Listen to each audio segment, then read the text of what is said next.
Good morning, everybody. It's Dr. Antonio with Still Point Ayurveda here live from Philadelphia. And I wanted to talk today about health and seasonal transitions. And just wanted to check in at least first to see how everyone's doing as we're transitioning through the season of fall from the summer months. And, in Ayurveda, it's called the Vata season because it's governed by cold and dryness and other qualities that are subtle and light and mobile. And it's important to understand how the qualities are affecting us in our health. And it's also important to take note that each day is slightly different because there are still warmer days and cooler nights. And we know that we're in the process of transitioning to the depths of winter when it's much more consistently cold. And so when we have like rainy days amidst like a cold, dry season, then we can understand that there are other qualities are being influenced, and then we treat the day accordingly with our health and the modifications that we do to take care of ourselves. And so let's kind of take a bigger picture approach in understanding what's happening. So in Ayurveda, there are two primary concepts called excuse me, Adana Kala and Visarga Kala. I know that was not a COVID cough, just to preface. And so Adana Kala and Visarga Kala. Adana Kala pertains more to understanding the solstice and the part of the solstice where there's an increase of sunlight due to the positioning of the sun going to its highest most point. And then Visarga Kala is when the sun is setting at the lowest most point in the southern hemisphere.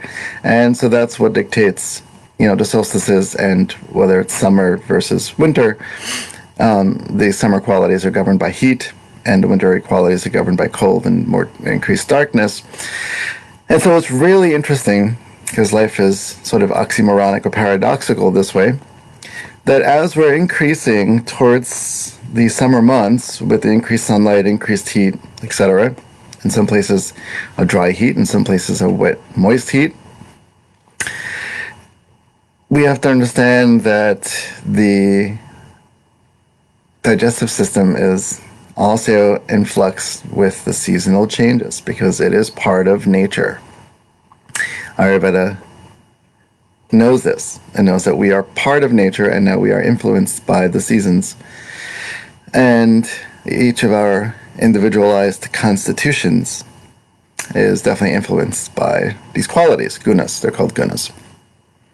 And so if we think about the digestive system and that as it gets hotter out, technically, in most people, in most states of equilibrium within a person's health as a constant, the digestive fire is actually the digestive system, the strength of the metabolism, is slowly decreasing.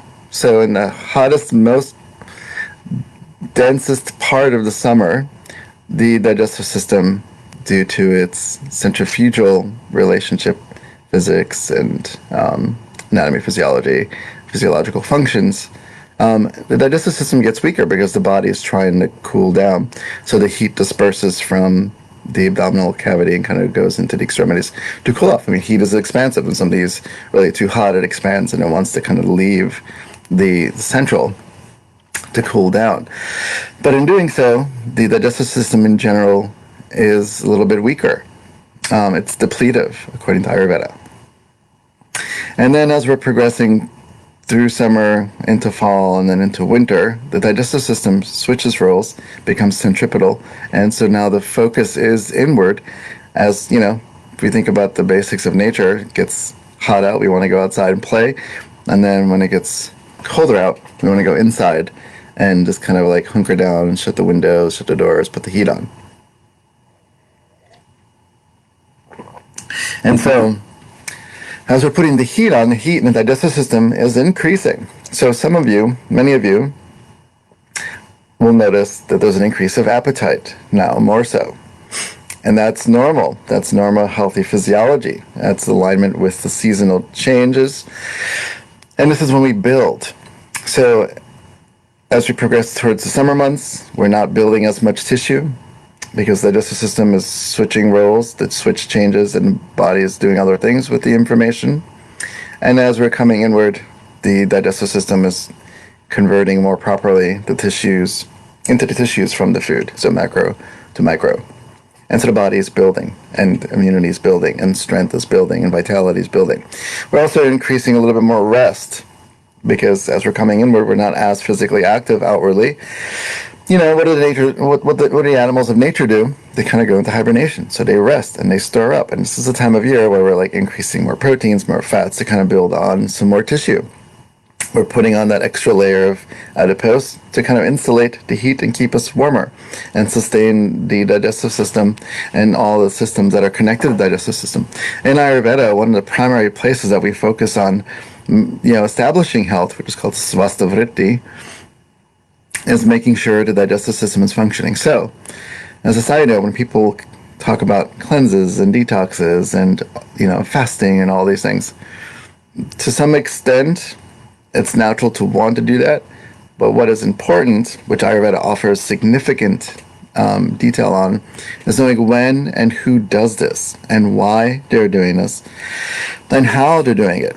It's so variable with each person. There are a lot of different factors that have to be considered with each person that wants to do such things. But that's a whole other conversation we can talk about in a future talk as far as fasting, detoxing, and all these things. So anyway, understanding that during the winter months, you're not necessarily detoxing, you're not necessarily fasting, you're not necessarily trying to reduce, things that have accumulated. But at the same time, you're trying to be mindful not to accumulate. So there's a balance between intake and conversion and output. So input and output. And knowing that even though we're progressing into the winter months and we're going into hibernation, we're also not squirrels, we're not deer, we're not bears, we're not wolves. Some of us aren't. And understanding how much am I taking in as I'm going inward, because I'm going to have some decreased physical activities, which, as humans, we get to choose to be more physically active. Other animals get to actually rest up as is part of their nature. Some are just scavenging and become more activated during the winter months. Nature is amazing that way.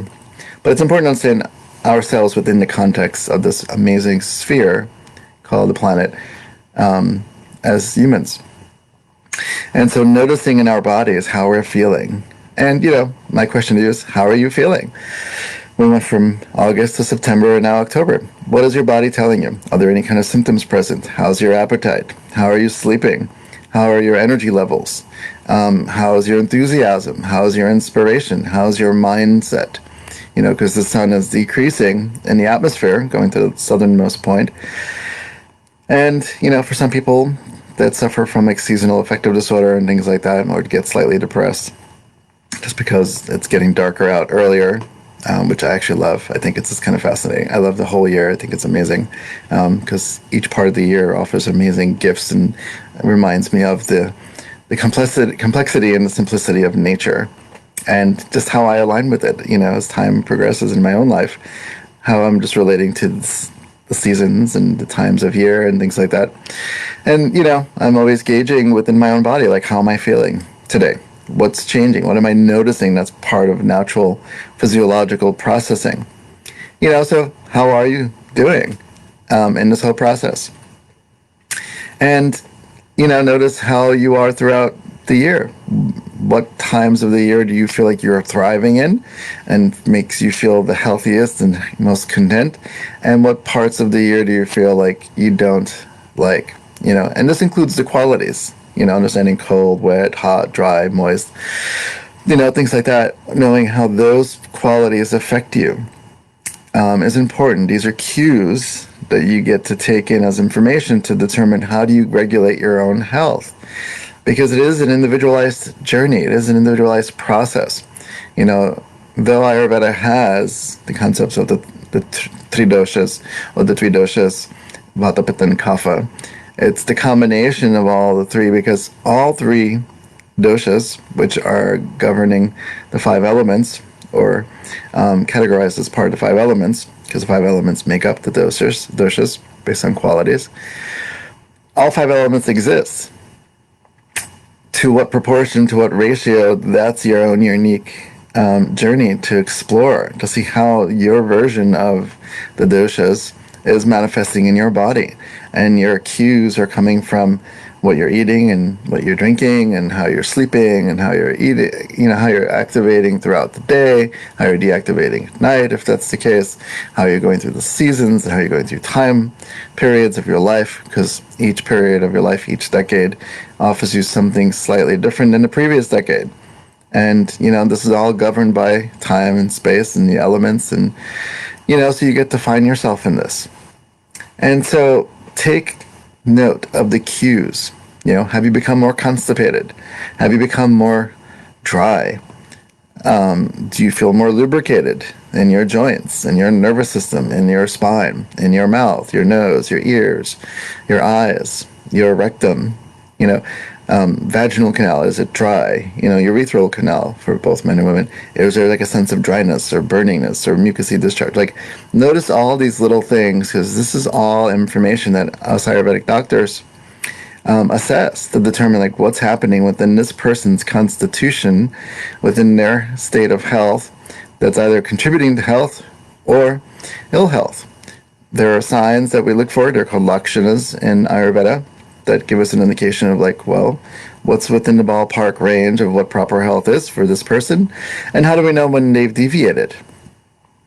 And following these cues, because when you eat something and say you get some burning sensation after eating, then maybe there's a cue there, you would think, that is causing you to have an awareness about what choices you're making and what's happening in your body. If you eat something that's too spicy, or if you're drinking something that's too caffeinated or too bubbly or has too much alcohol or, too much gluten, all these things give us cues to our own existence. And it's very important for us to pay attention to these cues because, nature wins. Nature will always win.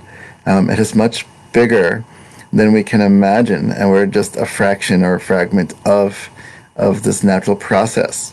And so we can either be in opposition to it, or we can be in alignment with it and really take heed when there's something that comes up for us and make the time for it. We have to make time for it. This month's article of the month is about making time, happen for ourselves. Because if not, then time in some ways, in some moments, will demand of us. So if you're pushing and burning the candle from both ends, and then all of a sudden you find yourself knocked out, burned out, depleted, well, you're knowing your karya karana, which is the cause and effect. You seeing yourself on the bed or on the couch, bedridden, because you've depleted yourself. And so the cause was the actions that brought you to the present moment of being depleted. And so you get to reassess. And, one of the primary goals of Ayurveda is to support health and wellness and well-being for the longevity of our lives so that we can actually, as humans, believe it or not, experience a sense of joy and contentment in our own physical existence and our own mental existence, because that's important too, having the mind and body working together. And so when we are following nature and listening to our cues as part of nature, external, internal, then we can also say that we're starting to have an awareness and control, we'll say control in a loose way, how to maintain our health. Because it really is that simple. There are things that we weren't taught in current society, westernized society, modern society. And so, Ayurveda has a lot to offer us, and it's many scientific principles to teach us how do we take these principles and apply it to our own lives so that we can feel health and feel happiness and feel well-being and enjoy life and feel good in our bodies so we can move at whatever age. When people say, we're going to die anyway, I'm like, well, that's true. That's part of the cycle of life, life and death. And I remember learning once from a teacher that the truest teacher to understanding life is death. Death is the teacher of life. And so knowing all that and knowing that we have the capacity to make choices to sustain health is important. Because yes, we're going to die and probably die of something, of course. We don't have to really die falling apart. there's no reason for that, unless the mind has become so unruly and undisciplined that the choices that we're making are coming from this place that isn't really support of our longest goal, because the mind can be very unruly in its own ways. It can be very chaotic, or it could be very inert and dull. And there's that level of ignorance, in a sense, that we don't see the whole picture, and because we don't see the whole picture, we're just gravitating to this sort of like suppressed state and not making proper choices. And this creates a whole cascade or domino effect on health. And, so one of the things to really consider is, how is your health today? And it doesn't matter what age you're at, because Ayurveda will look at each person where they're at in the context of their life, no matter what age, from prenatal to neonatal to childhood, adolescence, adulthood, which, as a side note, Ayurveda considers adulthood actually happening as of age 30. Charaka from Charaka Samhita says adulthood doesn't really start until 30. So we don't have to fall apart. We can continue to sustain. There are certain qualities that will change, of course, over time, because we're different from 15 to 30 to 45 to 60 to 75. But we can always remain within a certain level of homeostasis as long as we're taking care of ourselves today and now. And it starts with paying attention to the cues that the body's giving you. Are you, not sleeping right? Are you staying up late? Are you sleeping in? Are you sleeping too much? Are you sleeping lying down versus a semi-recline or a reclined position? Or are you, overexerting yourself through exercise? Are you overeating?